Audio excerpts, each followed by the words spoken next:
5일장 날 고을 장터에는 사람들이 구름처럼 몰려들었습니다. 곡식을 부르는 상인의 목소리, 무명을 팔며 흥정을 벌이는 아낙네들, 엿장수가 가위를 딱딱 울리는 소리가 뒤섞여 장터는 그야말로 소란스러웠습니다. 그런데 장터 한복판에서 유난히 큰 소동이 일어났습니다. 남루한 옷차림의 무당 월선이 아전들의 손에 붙들려 끌려 나온 것입니다. 아전 박만식이 목청을 도두어 외쳤습니다. 2년이 진 빚도 못 갚고 도망치려 하였으니 오늘 여기서 곤장을 쳐본 때를 보여주마. 사람들이 웅성거리며 몰려들었습니다. 어떤 이는 돌멩이를 집어 던지며 욕을 퍼부었습니다. 저런 청것이 무슨 신령을 모신다 하느냐. 제 목숨 하나도 못 건사하면서 귀신을 팔아먹는구나. 월선은 두 손이 묶인 채 고개를 숙이고 있었으나 눈빛만은 꺾이지 않았습니다. 박만식은 사람들을 향해 채찍을 들어 올리며 다시 외쳤습니다. 자, 이 무당을 헐값에라도 데려갈 양반 없소? 빚 대신 부려먹으면 그만이지. 구경꾼들은 킥킥대며 웃었습니다. 월선은 속으로 신령께 간절히 기도했지요. 그때였습니다. 장터 한쪽에서 한 도령이 걸어 나왔습니다. 나이가 갓 20을 갓 넘긴 듯 단정한 차림에 기품이 서려 있었습니다. 바로 심가의 장남 심도윤이었습니다. 도윤은 주변의 소란을 살피다가 월선의 처지를 보고는 눈살을 찌푸렸습니다. 그는 곧장 박서방 앞으로 걸어가 차가운 목소리로 물었습니다. 저 여인이 진 빚이 얼마냐? 박만식은 잠시 얼떨결에 대답했습니다. 은 1냥이외다, 도령. 도윤은 망설임 없이 품에서 은전을 꺼내 박서방 손에 올려놓았습니다. 그 빚은 내가 갚겠다. 저 사람은 이제 내게 데려가겠으니 속히 풀어주어라. 박만식은 두 눈을 크게 뜨며 어리둥절한 얼굴을 지었습니다. 그러나 양반의 말을 거스를 수는 없었지요. 그는 얼른 아전들에게 손짓하여 월선의 포승을 풀게 했습니다. 월선은 손이 풀리자 놀란 듯 도윤을 바라보았습니다. 눈가에 감사와 경계가 뒤섞여 있었습니다. 도윤은 잠시 그녀를 똑바로 바라보더니 담담히 말했습니다. 이제 그만 일어서시오. 더 욕보이지 말고 나를 따르시오. 주변 사람들은 웅성거렸습니다. 심가 도령이 무당을 거두어 간다고? 과거 앞둔 도령이 왜 저런 천한 것을 데려가는 게야? 심가에도 화가 닥치겠구나. 수군거림이 꼬리를 물었으나 도윤은 아랑곳하지 않았습니다. 월선은 떨리는 몸을 추스르며 도윤의 뒤를 따랐습니다. 장터를 벗어나 집으로 돌아오는 길, 월선은 고개를 숙인 채 속으로 생각했습니다. 저 도령은 어찌하여 나 같은 무당을 거두어 주는 것일까? 은혜를 잊지 않고 반드시 갚아야 할 터인데. 해가 서쪽으로 기울 무렵 두 사람은 큰 기와집 앞에 이르렀습니다. 대문 위에는 굵은 글씨로 심가라 새긴 현판이 걸려 있었고 집안 종들이 분주히 오가고 있었습니다. 도윤이 마당으로 들어서자 종들이 일제히 절을 올렸습니다. 그러나 곁에 선 월선을 보자 모두 눈이 휘둥그레졌습니다. 무당의 초라한 행색이 눈에 거슬렸던 것입니다. 도윤은 종들을 똑바로 바라보며 짧게 명했습니다. 빈방을 치워 이 여인을 머물게 하라. 따뜻한 물과 옷가지를 준비하고 먹을 것도 넉넉히 내라. 종들이 놀란 눈치를 보였지만 감히 대답을 거역하지 못하고 고개를 끄덕였습니다. 그제야 월선은 도윤 앞에 무릎을 꿇으며 떨리는 목소리로 말했습니다. 도령, 천한 몸을 살려주신 은혜 어찌 다 갚을 수 있겠습니까? 도윤은 잠시 그녀를 바라보다가 담담히 말했습니다. 은혜라 할 것도 없소. 그저 사람을 구했을 뿐이니 몸부터 추스르시오. 그날 밤 심가 사랑채에서는 심광조는 이 이야기를 전해 듣고 얼굴이 굳어졌습니다. 바람에 흔들리는 등잔불 아래 그의 눈빛에는 노기가 번쩍이고 있었지요.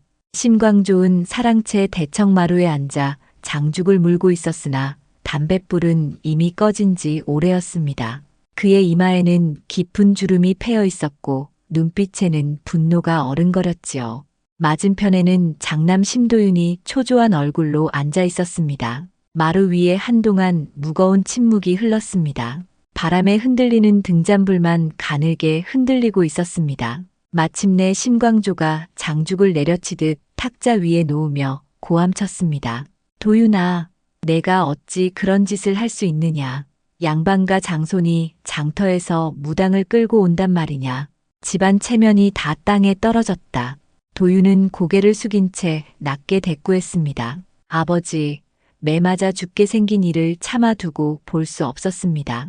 심광조는 눈이 벌겋게 달아올라 다시 호통쳤습니다. 내가 장차 과거에 나아갈 몸이거늘 무당을 집안에 들였다는 말이 퍼지면 어찌하겠느냐. 사람들 입에 오르내리면 그 수치가 대대로 남을 것이다. 도윤은 입술을 깨물며 더 말을 잇지 못했습니다. 그때 안채 쪽에서 발자국 소리가 들려왔습니다. 며느리 윤선아가 조심스럽게 마당으로 나왔지요. 그녀는 사랑채 앞에 이르러 공손히 절을 올리고 차분히 말했습니다. 아버님, 소첩이 한 말씀 드려도 되겠습니까? 심광조는 며느리를 노려보며 쏘아붙였습니다. 내가 무슨 변명을 더 하겠다는 게냐.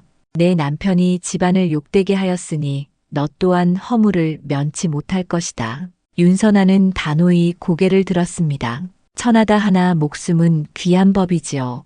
장터에서 매 맞아 쓰러지던 이를 남편이 거두어 왔으니 그것이 어찌 큰 허물입니까? 사람이라면 마땅히 베풀어야 할 은혜 아니겠습니까? 심광조는 벌떡 일어나며 손을 휘둘렀습니다. 입을 다물라. 무당을 집에 들인 일로 이웃들이 수군거린다 하지 않느냐. 이 집안은 체면이 전부다. 당장 내쫓지 못하겠느냐. 심도윤이 고개를 들어 조심스레 말했습니다. 아버지 말씀에 일리가 있습니다. 그러나 저는 이미 은전을 내어 데려왔습니다. 만약 내쫓는다면 온 고을 사람들이 우리 집을 더 손가락질할 것이옵니다. 네 이놈, 아직도 제정신을 차리지 못했구나. 심광조의 목소리가 천장을 울렸습니다. 윤선아는 남편을 흘끗 바라보았습니다. 도윤은 아내 눈을 마주치지 못하고 고개를 돌렸습니다. 윤선아의 가슴에는 서운함이 스쳤지만 곧 담담히 고개를 숙였습니다. 아버님, 이 모든 허물은 소첩에게 돌려주십시오. 무당이 집안에 머무는 동안 생기는 일은 제가 책임지겠습니다. 심광조는 더는 듣기 싫다는 듯 안으로 들어가 버렸습니다. 도윤도 난처한 얼굴로 아버지를 따라 들어갔습니다. 마당에 홀로 남은 윤선아는 한숨을 내쉬었습니다. 그러나 곧 마음을 다잡고 안채로 발걸음을 옮겼습니다. 그녀가 빈방의 문을 열자 월선이 황급히 일어나 절을 올렸습니다. 마님, 저 때문에 집안이 시끄러우니 이만 떠나는 것이 마땅하겠습니다. 윤선아는 고개를 저으며 월선의 손을 잡아 일으켰습니다. 아니 된다. 내가 책임지기로 했으니 그저 몸을 추스르고 기운을 회복하도록 하거라. 며칠만 지나면 아버님도 진심을 아시게 될 것이지요. 월선은 눈가가 젖어들며 고개를 깊이 숙였습니다. 그 마음속에는 반드시 은혜를 갚으리라 하는 결심이 새겨졌지요. 한편 그 무렵 고을 주막은 술판으로 떠들썩했습니다. 아전 박만식이 술잔을 높이 들고 떠들어댔습니다. 내가 오늘 똑똑히 보았다. 심가 도령이 장터에서 무당을 사왔다지 않느냐. 허허, 과거를 앞둔 도령이 제정신인가. 무당을 집에 들였으니 곧 화가 닥칠 게다. 주막에 모인 사내들이 술렁였습니다. 그게 참말이오? 심대감댁에서 그런 짓을 했다니 세상에 별일 다 있구나. 박만식은 고개를 끄덕이며 말을 이었습니다. 내 눈으로 본 일이니 틀림없다.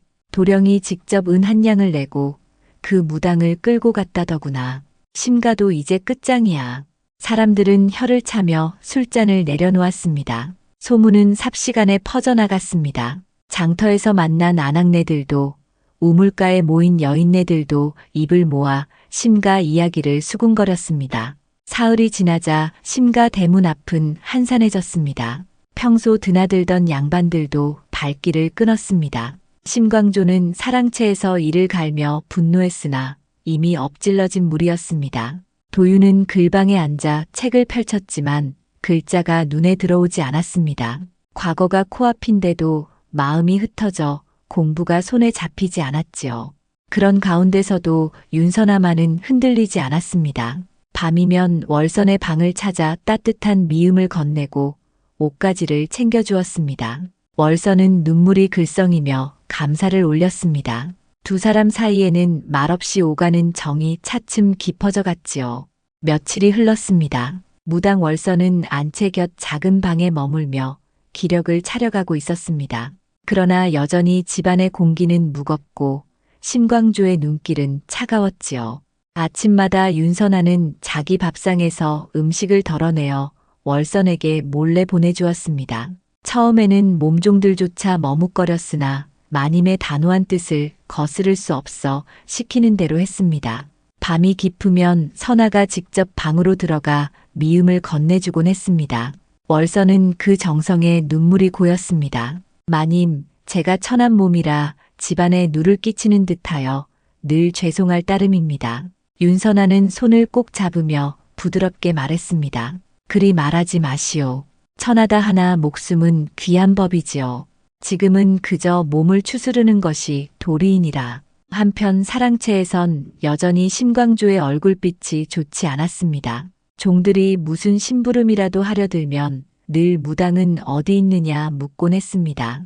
종들은 난처히 고개를 숙이고 대감 안채 곁에 머물고 있습니다라 대답할 수밖에 없었습니다. 심광조는 콧김을 세차게 뿜으며 저 천것을 언제까지 두고 보나 중얼거리곤 했지요.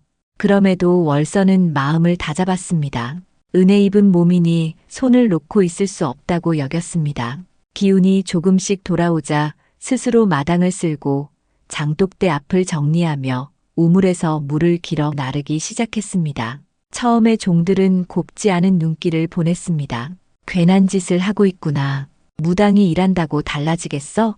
수군거림이 뒤따랐지만 월선은 묵묵히 손을 놀렸습니다. 비온 뒤 질퍽해진 마당도 서슴지 않고 치웠고 무거운 장작더미도 옮겼습니다. 며칠이 지나자 종들 마음에도 변화가 생겼습니다. 달라붙은 흙을 털며 물동이를 이고 가는 월선을 보며 한 늙은 종이 중얼거렸습니다. 참으로 끈질긴 사람이구나. 저렇게까지 하니 천하다 욕하기가 어렵지.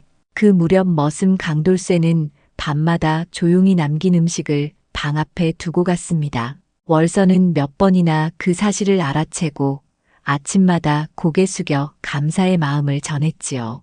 돌쇠는 괜히 머리를 극적이며 별일 아니라고 하고 돌아서곤 했습니다. 말은 짧아도 마음은 통했지요.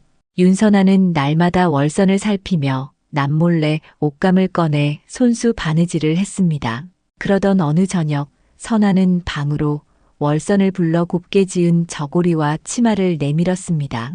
몸도 차도를 보이니 이 옷을 입거라. 저 누더기로는 겨울을 나기 어렵지 않겠느냐.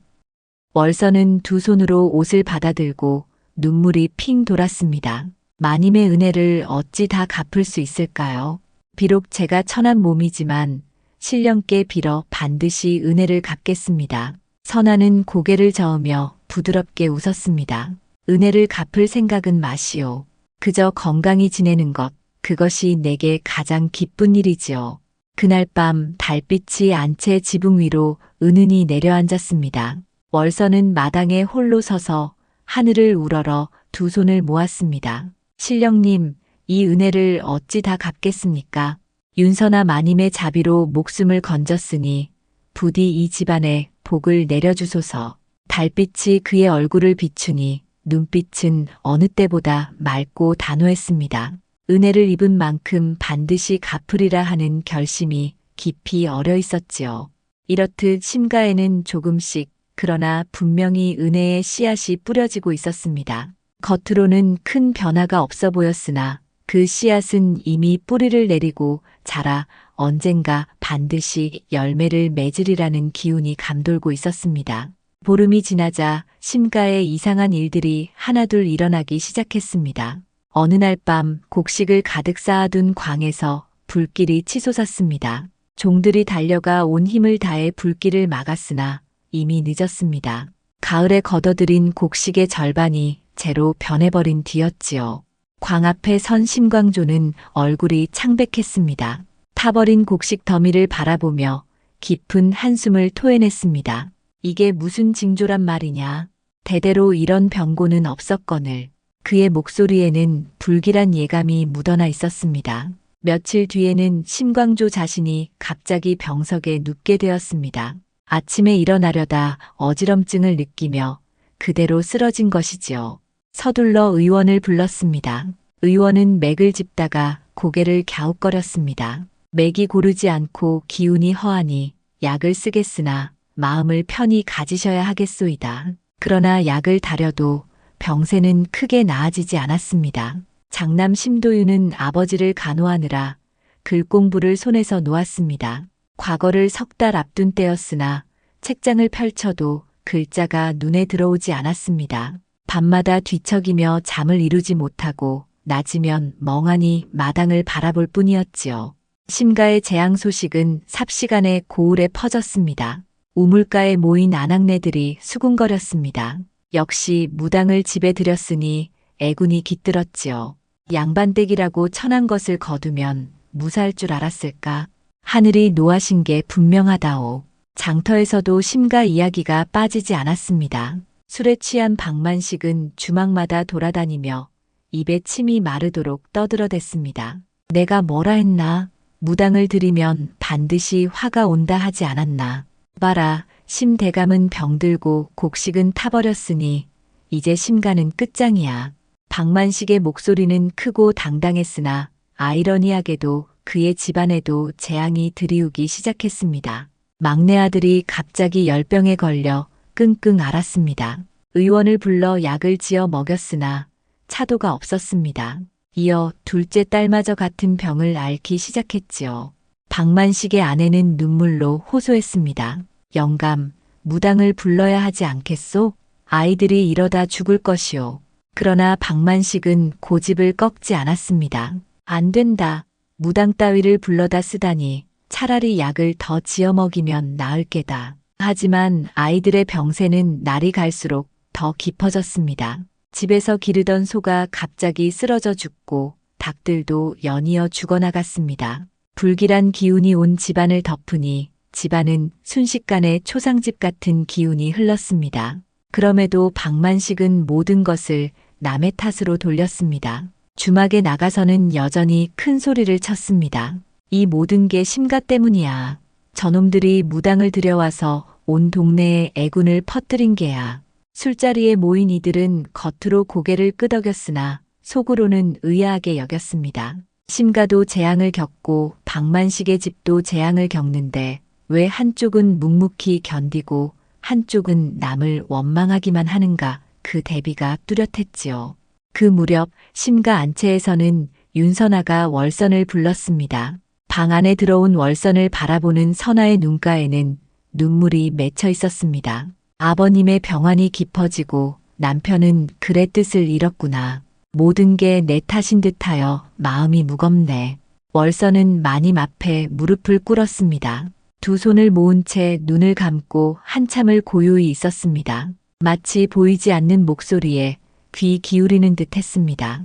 이윽고 눈을 뜨더니 낮은 음성으로 말했습니다. 마님, 이는 마님의 허물이 아니옵니다. 이 집안에 오래된 원한의 기운이 서려 있습니다. 윤선아는 놀란 얼굴로 물었습니다. 원한의 기운이라니, 그게 무슨 말이오? 월선은 진지한 표정으로 대답했습니다. 이 집터에 억울하게 죽은 넋이 떠도는 듯합니다. 그 원기가 풀리지 못해 집안에 재앙을 부르고 있는 것이지요. 윤선아는 깊은 한숨을 내쉬었습니다. 답답하고 막막했지만 적어도 모든 재앙의 이유가 있다는 사실에 조금은 위안을 얻을 수 있었지요. 그날 밤 사랑채에서는 여전히 심광조의 신음소리가 이어졌습니다. 안채에서는 윤선아가 촛불을 켜고 앉아 밤을 지새웠고 월선은 작은 방에서 두 손을 모아 조용히 기도했습니다. 각자의 자리에서 재앙이 물러가기를 간절히 바라고 있었지요. 이튿날 아침 윤선아는 마음을 다잡고 사랑채로 향했습니다. 사랑채 안에는 병석에 누운 심광조가 있었고 그 곁에는 장남 심도윤이 앉아 있었습니다. 선아는 마루 앞에서 공손히 절을 올린 뒤 조심스럽게 입을 열었습니다. 아버님, 소첩이 한 말씀 드려도 되겠습니까? 심광조는 힘없이 고개를 돌려 며느리를 바라보았습니다. 선아는 숨을 고르더니 차분히 말을 이었습니다. 월선이 신령의 뜻을 받았다 합니다. 이 집터에 원한을 품은 넋이 있어 재앙을 부른다 하니 굿을 올려 그 원혼을 달래야 할 듯 합니다. 심광조의 얼굴은 굳어졌습니다. 이마에 주름이 깊게 패였습니다. 안 된다. 양반집에서 굿이라니 어찌 그런 수치를 당하겠느냐. 체면이 말이 아니게 될 것이다. 심도윤은 난처한 기색으로 아버지의 눈치를 살폈습니다. 그러나 윤선아는 물러서지 않았습니다. 아버님, 체면도 중하지만 목숨이 더 중하지 않겠습니까? 이대로 두면 집안이 온전치 못할 것이지요. 심광조는 입술을 굳게 다문 채 한참을 침묵했습니다. 방 안의 공기는 무겁게 가라앉았습니다. 그때 심도윤이 조심스럽게 입을 열었습니다. 아버지, 저 또한 아내의 말이 옳다 생각합니다. 체면보다 목숨이 먼저 아니겠습니까? 심광조는 아들의 말에 길게 한숨을 내쉬었습니다. 오래 망설이던 그가 마침내 나직하게 입을 열었습니다. 좋다. 허나 낮에는 절대로 하지 말라. 고을 사람들 눈에 띄면 수치가 크다. 밤에 몰래 하도록 하라. 윤선아는 고개 숙여 감사를 표했습니다. 그날 저녁 달이 떠오를 무렵 심가의 앞마당에서는 은밀한 준비가 시작되었습니다. 월선은 정화수를 떠놓고 백지를 펼쳐 신령께 올릴 글을 적었습니다.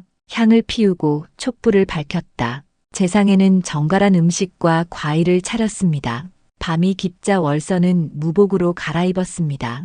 흰 저고리에 붉은 치마, 손에는 오색 한삼을 들었습니다. 머리에는 화관을 얹고 허리에는 방울을 찼습니다. 마당 한가운데 선 그는 두 눈을 감고 신령을 부르기 시작했습니다. 천지신명이시여, 이 땅에 맺힌 넋을 불러내 주소서. 월선의 목소리가 밤 공기를 가르며 번져갔습니다. 방울을 흔들자 맑은 소리가 퍼져나갔습니다. 그는 발을 구르며 몸을 돌리고 한삼을 휘날리며 춤을 추었습니다. 윤선아와 심도윤, 그리고 종몇은 마루에 앉아 숨죽이며 그 모습을 지켜보았습니다. 한참을 춤추던 월선의 몸이 갑자기 떨리기 시작했습니다. 눈을 부릅뜨고 목소리가 변했습니다. 마치 다른 존재가 그의 몸을 빌려 말하는 듯 했습니다. 한이 맺혔도다. 이 집터에 억울하게 죽은 넋이 풀리지 못하고 떠돌았도다. 사람들은 소스라쳐 놀라며 서로의 팔을 움켜쥐었습니다. 월선은 신내림을 받은 듯 몸을 떨며 더욱 격렬히 춤을 추었습니다. 북소리가 울려 퍼지고 국거리 장단이 점점 빨라졌습니다. 월선의 발걸음은 마치 땅 위를 떠다니는 듯 가벼웠고 한삼은 살아 움직이는 듯 휘날렸습니다. 한 시즌쯤 지났을까 마당 어디선가 여인의 울음소리가 들려왔습니다. 애처롭고 구슬픈 울음이었습니다. 모두 두려움에 떨며 주위를 두리번거렸으나 눈에 보이는 것은 아무것도 없었습니다. 월선은 더욱 격렬하게 몸을 흔들며 외쳤습니다. 원한을 풀고 저승길로 가시오. 이승에 미련 두지 말고 편히 가시오. 그 순간 고요하던 마당에 돌연 회오리 바람이 일었습니다. 촛불이 꺼지려다가 다시 살아났고 재상 위의 백지들이 하늘로 흩날렸습니다. 이어 바람은 서서히 가라앉고 울음소리도 자취를 감추었습니다. 월선은 그대로 마당에 쓰러졌습니다. 윤선아가 달려가 그를 부축했습니다. 월선은 숨을 고르며 힘겹게 눈을 뜨더니 낮게 말했습니다. 원기가 떠났습니다. 이제 집안에 평안이 깃들 것이지요. 그 말을 끝으로 월선은 기력이 다한 듯 정신을 잃었습니다. 종들이 서둘러 그를 방으로 옮겼습니다. 마당에는 타다 남은 향과 흩어진 종이 조각만이 남아있었지요. 그 시각 사랑채에 누워있던 심광조는 굿소리를 들으며 눈을 감고 있었습니다. 처음에는 불쾌하였으나 이상하게도 굿이 끝난 뒤에는 가슴을 짓누르던 답답함이 사라지고 숨쉬기가 한결 편해졌습니다. 다음 날 아침 심광조는 병석에서 몸을 일으켰습니다. 얼굴에는 혈색이 돌았고 목소리에도 힘이 실렸습니다. 심도윤 역시 밤새 단잠을 자고 일어나니 마음이 훨씬 가벼워졌습니다. 마치 어둠이 걷히고 햇살이 스며든 듯한 기운이 온 집안을 감돌았지요. 굿이 끝난 지 사흘째 되는 날, 무당 월서는 드디어 정신을 차렸습니다. 그동안 꼬박 곁을 지키던 윤선아가 정성껏 미음을 쑤어 먹이자 월서는 조금씩 기력을 되찾기 시작했습니다. 그는 선아의 손을 잡으며 긴 숨을 내쉬었습니다. 마님, 이제 집안에 평안이 깃들 것이지요. 신령께서 그리 일러주셨습니다. 윤선아는 고개를 끄덕이며 눈시울을 붉혔습니다. 그날 오후 월서는 심도윤을 만나고 싶다고 청했습니다. 도윤이 방으로 찾아가자 월서는 힘겹게 자리에서 일어나 공손히 절을 올렸습니다. 도련님, 제가 신령께 여쭈어 얻은 바가 있습니다. 심도윤은 의아한 얼굴로 조심스럽게 물었습니다. 무슨 말이냐? 월서는 눈을 지그시 감았다가 천천히 떴습니다. 그 눈빛에는 묘한 기운이 어려 있었습니다. 도련님께서는 장차 과거에 오르실 것이지요. 그 길로 이 집안을 다시 일으키게 되실 것입니다. 심도윤은 깜짝 놀라며 되물었습니다. 정녕 그런 계시를 받았느냐? 월서는 품속에서 붉은 천에 싸둔 작은 부적을 꺼냈습니다. 황색 종이에 붉은 주사로 정성스레 쓴 글씨가 또렷했습니다. 이 부적을 지니시옵소서. 마음이 흐려지고 뜻이 흔들릴 때 품에 두시면 정신이 맑아질 것입니다. 심도윤은 부적을 받아들고 한참 바라보다가 월선에게 깊이 절을 올렸습니다.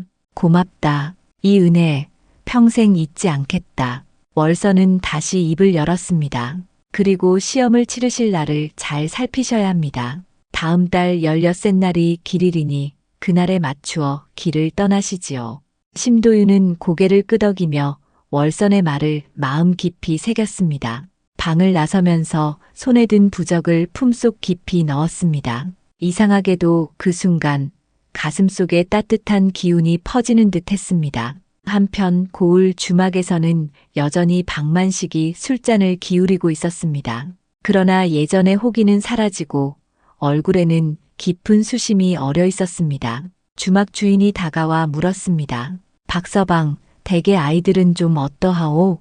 박만식은 술잔을 탁 내려놓으며 고개를 숙였습니다. 하나는 이미 숨이 끊어졌고 다른 하나도 위태롭네. 집안 가축도 다 죽고 말았어. 주막 주인은 혀를 차며 고개를 저었습니다. 그러나 박만식은 여전히 허물을 깨닫지 못했습니다. 이 모든 게 심가 때문이야. 저들이 무당을 집에 들여온 탓에 온 고을에 애군이 퍼진 게 틀림없다니까. 그러나 술자리에 있던 이들은 이제 그의 말에 동조하지 않았습니다. 오히려 서로 눈짓하며 자리를 피했습니다. 무당을 업신여기고 조롱한 박만식 집안에 재앙이 닥친 것을 모두가 알고 있었기 때문이지요. 며칠 뒤 심광조는 사랑채 마루에 앉아 아들을 불렀습니다. 병이 나은 뒤로 얼굴에 생기가 돌고 목소리에도 힘이 실렸습니다. 도윤아, 이번 과거는 반드시 합격해야 한다. 우리 집안의 명예가 달려있느니라. 심도윤은 공손히 절을 올리며 대답했습니다. 예, 아버지. 소자 최선을 다하겠습니다. 그날 밤 심도윤은 홀로 글방에 앉아 책을 펼쳤습니다. 신기하게도 머릿속이 맑아졌습니다. 지난달 내내 흐릿하던 마음이 거짓말처럼 사라지고 글이 눈에 쏙쏙 들어왔습니다. 문장은 막힘없이 이어졌고 의미가 또렷하게 새겨졌습니다. 문득 품속의 부적이 생각났습니다. 월선이 건네준 그것을 꺼내 손에 쥐자 손바닥에서 은은한 온기가 퍼졌습니다. 도윤은 부적을 이마에 대고 조용히 기도했습니다. 신령님, 부디 이 몸을 도와주소서. 달빛은 창호지를 스며들어 방 안을 은은히 밝혔습니다. 도윤은 새벽까지 글을 읽으며 붓을 놀렸습니다. 그 모습을 멀찍이 지켜보던 윤선아는 흐뭇한 미소를 지었습니다. 안채 한편 월선의 방에서도 촛불이 타올랐습니다. 그녀는 두 손을 모으고 낮게 기도했습니다. 신령님, 은혜를 베풀어 주신 이 집안에 복을 내려주소서. 도련님께서 과거에 급제하여 집안을 다시 일으키게 하소서. 그 목소리는 낮았으나 절절했습니다. 촛불은 바람도 없는데 가늘게 흔들리며 방 안에 긴 그림자를 드리웠습니다. 그 무렵 마을 저편 박만식의 집에서는 또다시 곡소리가 들려왔습니다. 둘째 아이마저 숨을 거두었다는 소식이었지요. 고을 사람들은 이제 분명히 알게 되었습니다. 은혜를 모르고 무당을 업신여긴 자에게는 화가 돌아가고 은혜를 베풀어 무당을 품은 집안에는 복이 깃든다는 것을 말입니다. 월선이 일러준 길일이 드디어 다가왔습니다. 다음 달 16셋 날 심도윤은 과거를 치르기 위해 길을 떠날 채비를 마쳤습니다. 아침 사랑채에서는 심광조가 병석에서 몸을 일으켜 아들을 불렀습니다. 목소리는 아직 허약했으나 눈빛만큼은 예전의 기운을 되찾고 있었습니다. 도윤아, 집안의 명예가 내 어깨에 달렸다. 부디 좋은 결과가 있기를 바란다. 심도윤은 마루 아래에서 무릎 꿇고 깊이 절을 올렸습니다. 예, 아버님. 소자 반드시 최선을 다하겠습니다. 안채에서는 윤선아가 손수 싸준 노자와 옷가지를 내주었습니다. 그리고 월선을 불러내어 마지막으로 도윤 앞에 서게 했습니다. 월선은 마루에 무릎을 꿇고 깊이 절하며 말했습니다. 도련님, 부적을 잊지 마시지요. 마음이 흔들릴 때 품에 두시면 신령께서 도와주실 것입니다. 심도윤은 말없이 고개를 끄덕였습니다. 곧 말에 올라타자 온 집안 식솔들이 대문 앞에 늘어서 배웅했습니다. 말발굽 소리가 점점 멀어지더니 도윤의 모습은 아침 안개 속으로 사라졌습니다. 한양까지는 나흘이 걸렸습니다. 도윤은 과거 시험장이 있는 성균관 근처 주막에 여장을 풀었습니다. 주막 안에는 전국에서 몰려든 선비들이 모여들어 긴장된 기운이 감돌았습니다. 어떤 이는 책을 붙잡고 읊조렸고 어떤 이는 시문을 서로 주고받으며 마지막을 점검하고 있었습니다. 시험을 하루 앞둔 밤, 도윤은 좀처럼 잠을 이루지 못했습니다. 마음을 다잡으려 해도 불안이 가슴을 두드렸습니다. 머릿속이 복잡하고 심장이 빠르게 뛰었습니다. 그때 불현듯 월선이 건네준 부적이 떠올랐습니다. 도윤은 품속에서 그것을 꺼내 손에 꼭 쥐었습니다. 이상한 일이었습니다. 부적을 손에 쥐자 불안하던 마음이 서서히 가라앉았습니다. 머릿속이 맑아지고 정신이 또렷해졌습니다. 지난날 읽어두었던 글귀들이 물 흐르듯 떠올랐습니다. 도윤은 부적을 이마에 대고 조용히 기도했습니다. 신령님, 부디 이 몸을 지켜주소서. 이튿날 새벽 시험장 문이 열렸습니다. 수백 명의 선비들이 물밀듯 들어갔습니다. 도윤은 정해진 자리에 앉아 시험지를 받아들었습니다. 시제를 보는 순간 가슴이 철렁했습니다. 난해한 문제였던 까닭이지요. 주위에서는 한숨소리가 여기저기서 새어나왔습니다. 그러나 도윤은 가만히 품속의 부적을 만져보았습니다. 그러자 마음이 가라앉으며 붓이 가벼워졌습니다. 그는 한 글자 한 글자 또박또박 써내려갔습니다. 어려운 문장도 거침없이 이어졌고 정고를 인용하는 것도 매끄럽게 흘러갔습니다. 붓끝이 종이 위를 흐르는 물처럼 움직였습니다. 해가 중천에 이르도록 도윤은 쉬지 않고 글을 써내려갔습니다. 마지막 문장을 맺고 붓을 내려놓았을 때 온몸이 땀에 젖었으나 마음은 오히려 가벼웠습니다. 주위를 둘러보니 아직도 고심하며 머리를 싸진 선비들이 많았습니다. 보름이 지나 방이 붙는 날이 되었습니다. 성균관 앞에는 이미 인산인해를 이루었습니다. 도윤도 떨리는 마음으로 벽에 붙은 명단을 훑어내려갔습니다. 그리고는 눈이 멈추었습니다. 그곳에 심도윤이라는 이름이 또렷하게 적혀 있었던 것입니다. 급제다. 도윤은 소리치며 기쁨을 감추지 못했습니다. 장원은 아니었으나 상위에 이름을 올린 것이었습니다. 주위의 선비들이 그를 축하했고 도윤은 눈가가 뜨겁게 젖었습니다. 곧장 집으로 정가를 띄웠습니다. 며칠 뒤 기쁜 소식은 심가에 전해졌습니다. 심광조는 사랑채에서 소식을 듣자마자 자리에서 벌떡 일어나 외쳤습니다. 우리 도윤이가 해냈구나. 과거에 급제했도다.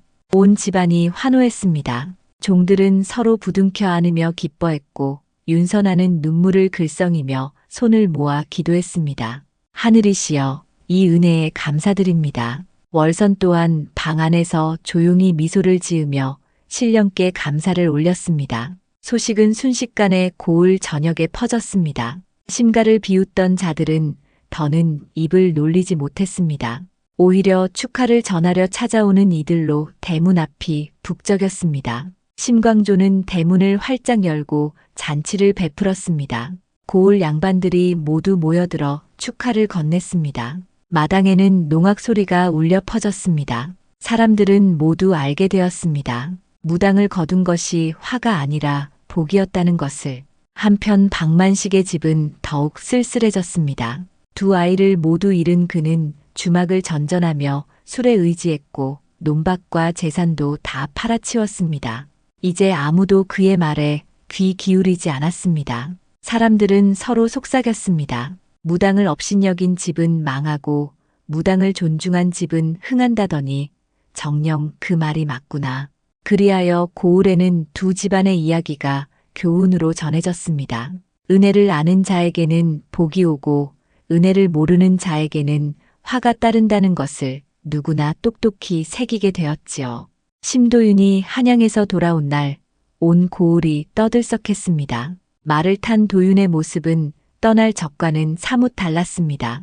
푸른 관복을 입고 당당히 고향 땅을 밟으니 마을 사람들은 구름처럼 몰려들어 환성을 올렸습니다. 심가의 대문 앞에는 인파가 가득했습니다. 심광조는 사랑채 마루에 나와 아들을 맞이했습니다. 늙은 눈가에는 눈물이 맺혀 있었지요. 도윤이 공손히 절을 올리자 심광조는 두 손으로 아들을 일으키며 떨리는 목소리로 말했습니다. 도윤아, 잘하였다. 참으로 잘했구나. 말끝이 떨려 더 있지 못하고 잠시 고개를 숙였습니다. 이내 중얼거렸습니다. 내가 어리석었다. 무당을 천하다 여기고 내쫓으려 했으니 그 얼마나 큰 허물이었느냐. 심도윤은 아버지의 손을 꼭 잡았습니다. 안채에서는 윤선아가 나와 남편과 아버지의 화해하는 모습을 바라보다 눈시울을 붉혔습니다. 이내 월선을 데리고 나와 도윤 앞에 세웠습니다. 월선은 마당에 꿇어앉아 공손히 절했습니다. 도련님, 급제를 축하드립니다. 심도윤은 서둘러 몸을 굽혀 월선에게 깊은 절을 올렸습니다. 이 모든 것이 그대의 덕이요. 그 부적이 아니었다면 마음을 가다듬지 못했을 것이요. 심광조 또한 월선 앞으로 나섰습니다. 그리고는 두 손을 모아 정중히 예를 표했습니다. 내가 그대를 천하다 업신여겼으니 부끄럽기 그지없소. 용서해 주오. 그대가 아니었다면 이 집안은 이미 무너졌을 것이오. 월선은 황급히 고개를 저으며 손사래를 쳤습니다. 대감님, 천한 몸이 어찌 그런 말씀을 받겠습니까? 저는 다만 마님의 은혜를 갚았을 뿐이옵니다. 그날 저녁 심가에서는 성대한 잔치가 벌어졌습니다. 고을의 양반들이 모두 모였고 마당에는 풍악이 울려 퍼졌습니다. 사람들은 술잔을 나누며 심가의 경사를 축하했습니다. 어제까지만 해도 무당을 천하다 하던 이들이 이제는 존경의 눈길로 월선을 바라보았습니다. 천한 것이 아니라 신령의 뜻을 전하는 귀한 존재라 여긴 것이지요. 며칠 뒤 월선은 윤선아를 찾아와 조심스레 입을 열었습니다. 마님, 저는 이제 떠나려 합니다. 윤선아는 깜짝 놀라 그의 손을 붙들었습니다. 어찌 그러시오? 이곳에 머물러 편히 지내면 되지 않겠습니까? 월선은 잔잔히 웃으며 고개를 저었습니다. 마님의 은혜를 갚았으니 이제 제 길을 가야지요. 신령께서 부르시는 곳으로 떠나야 합니다. 윤선아는 눈물이 차올라 월선을 끌어안았습니다. 두 여인은 말없이 서로를 안고 한참을 서 있었습니다. 월선이 떠나는 날 심가의 온 식구가 대문 앞에 모였습니다. 심광조는 넉넉히 노자돈을 주었고 심도윤은 비단옷을 선물했습니다. 윤선아는 손수 지은 음식을 보따리에 담아내 주었습니다. 월선은 대문을 나서며 한 번 더 뒤돌아보았습니다. 이윽고 고개를 숙여 말했습니다. 은혜는 잊지 않고 업신여김은 반드시 되돌아가는 법이지요. 이 집안에 영원히 복이 깃들기를 빕니다. 그는 아침 햇살 속으로 천천히 걸음을 옮겼습니다. 심가의 식구들은 그의 뒷모습이 보이지 않을 때까지 그 자리를 떠나지 못했습니다. 한편 마을 저편의 박만식 집은 폐허와도 같았습니다. 두 아이를 모두 잃고 아내마저 병들어 누운 뒤 재산은 탕진되고 논밭도 남의 손에 넘어갔습니다. 주막 사람들도 이제 그를 거들떠보지 않았습니다. 박만식은 뒤늦게야 깨달았습니다. 자신이 무당을 업신여기고 조롱한 것이 화근이었음을. 그러나 이미 늦었습니다. 그는 무릎을 치며 통곡했으나 돌이킬 수 없는 일이었지요. 끝내 그는 폐인이 되어 거리를 떠돌다가 쓸쓸히 생을 마쳤습니다. 세월이 흘러 심도윤은 벼슬에 올라 집안을 크게 일으켰습니다. 심광조는 장수를 누리며 아들의 영광을 보았고 윤선아는 자비로운 마음으로 고을의 가난한 이들을 돌보아 사람들로부터 보살이라 불렸습니다. 박만식의 비참한 최후는 고을 사람들의 입에 오르내렸습니다. 은혜를 모르면 적골이 되는 법이지. 그리하여 이 이야기는 장터와 우물가, 주막에서 오랫동안 회자되었습니다. 아이들에게도 전해졌습니다.